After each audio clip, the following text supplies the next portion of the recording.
টাঙ্গাইলের মধুপুর উপজেলার ৬ নং মির্জাবাড়ি ইউনিয়নের চেয়ারম্যান সাদিকুল ইসলাম সাদিককে বিভিন্ন দুর্নীতি, অনিয়ম, স্বেচ্ছাচারিতার অভিযোগে অনাস্থা দিয়েছেন উক্ত ইউনিয়ন পরিষদ ইউপি সদস্যগণ। রবিবার বিকেলে ইউনিয়ন পরিষদের সম্মুখে ইউপি সদস্যগণ উপস্থিত থেকে এ অনাস্থার ঘোষণা করেন। এ সময় উপস্থিত ছিলেন মহিলা সংরক্ষিত আসনে ইউপি সদস্য শাহনাজ বেগম, মোসাম্মদ জমিলা, মোসাম্মদ রোকেয়া বেগম, ইউপি সদস্য মিজানুর রহমান বকুল, আমিনুল ইসলাম, জয়নাল আবেদিন, সুজন মিয়া, জুয়েল, বাদশাহ, মনিরুজ্জামান।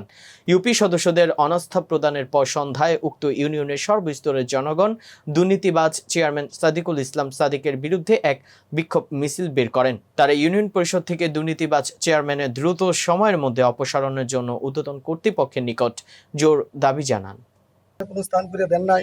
নির্বাচন হওয়ার পর থেকেই আমরা পরিষদের সম্মানিত ভাতা যথাসময়ে পরিশোধ কখনই করেন না এবং সচিব মহোদয় নিকট সম্মানী ভাতা চাইলে চেয়ারম্যানের সাথে পরামর্শ করিয়া সম্মানী ভাতা না দিতে আগ্রহী প্রকাশ করেন।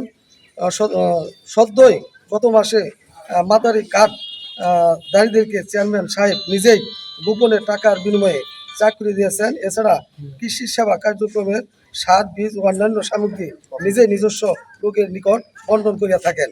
অদ্যাবধি পর্যন্ত প্যানেল চেয়ারম্যান কে হয়েছে এই বিষয়ে আমরা অবগত নই।